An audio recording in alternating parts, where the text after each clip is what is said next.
Good evening, everybody. 26 people went to services at the First Baptist Church in Southerland Springs, Texas on Sunday.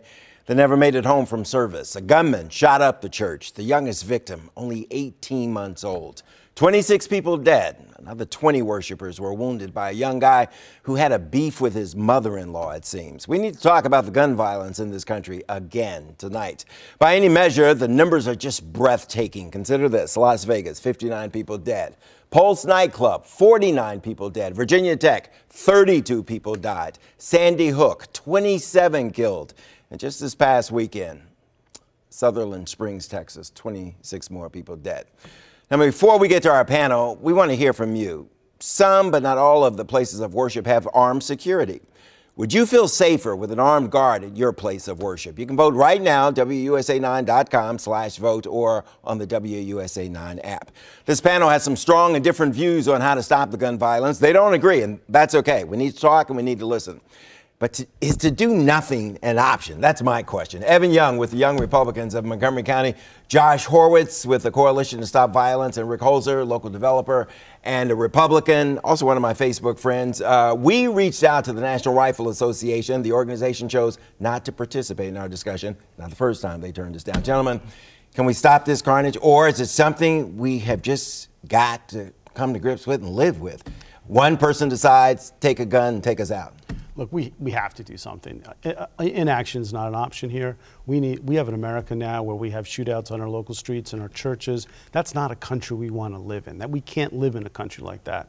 So we need to do a number of, I think, important things. One of them is we need to enforce the laws that we have. People who are domestic violence abusers, it's a risk factor for future violence, shouldn't have guns. That's something we need to be sure of. Number two, we've got assault weapons out there. We've got AR-15s, seemingly ubiquitous. We need to do something about that. These are weapons made to kill people, designed to kill people. We need to have a moral response, but we also need to have a policy response. We should point out the Air Force has admitted that it didn't submit this guy's criminal history. He was a domestic violence, abuser. His information was not submitted to the FBI. And so all these gun purchases should not have been made. We need to get serious about this. Every domestic violence incident should be in the NICS database system. Conservative, Trump supporter here. You disagree with a lot of your conservative friends here. I disagree with less conservative friends than I think I do, actually. He pointed out the NRA has a stronghold on the Republicans. They think they won't get elected. They won't get support if they're not supported by the NRA, and that's just not true. Sensible gun laws are what this country needs. Every gun should be registered. That is the most important thing here. I think the laws need to be federal.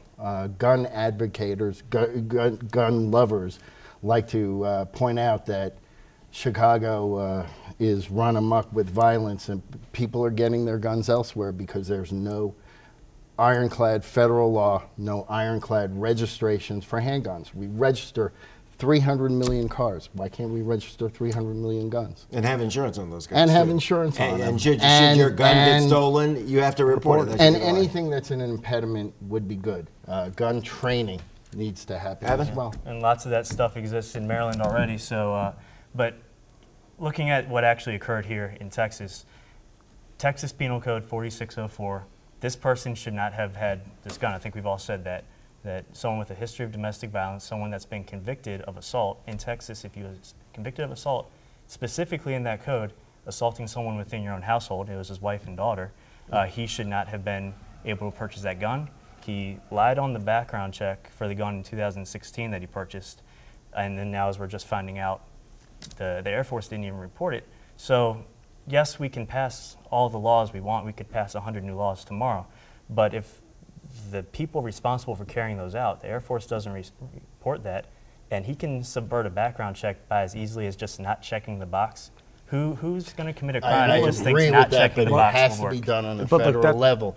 that wouldn't happen as much. It wouldn't have happened if the Air Force had done their job and enforced the law. No, wait a That's minute. That's true, why too. we need to extend background checks to all gun sales. You're right. People bent on violence are not going to check the box. We need an ironclad system where I'll agree with you on this. We need to implement our laws. We need to put the resources, the money, the personnel to make these happen, and then we need to make sure that there's additional policies to fill the holes. Rick's talking about new laws, additional laws. Also, look, additional laws and federal we laws. have to have and them. less guns means less death. Absolutely. You all know fact. people really who does. believe that the best way to stop a guy with a gun is with a guy with a gun, okay? And the president seems to believe that. Let's take a listen to what he had to say about what happened in Texas. But this isn't a guns situation. I mean, we could go into it, but it's a little bit soon to go into it. But fortunately, somebody else had a gun that was shooting in the opposite direction. Otherwise, it would have been as bad as it was. It would have been much worse. But this is a mental health problem at the highest level. All due respect, you know, what I'm hearing the president say is that it could have been a lot worse. You know, you got 46 people shot. I think they're two of course, it could have been worse, but maybe it didn't have to happen at all. Exactly. I mean, that's the position we ought to be taking. Not that it could have been a lot worse. Will you agree with that? I would definitely agree with that.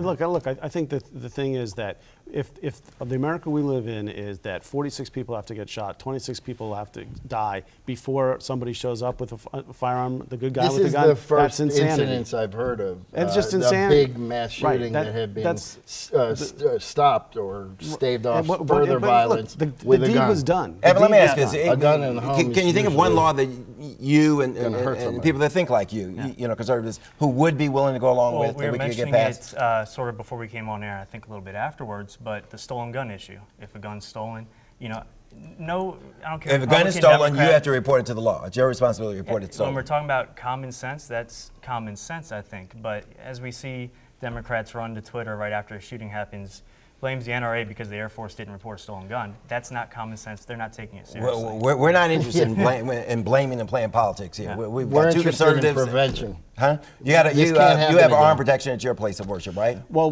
where I worship is at Temple Road of Shalom in Falls Church, and we usually have some type of law enforcement presence there. Right. You know, I can't assess the threats. There's I law always feel enforcement safe. in the I temple always down feel the safe street there. I from gotta my say, house. but Right.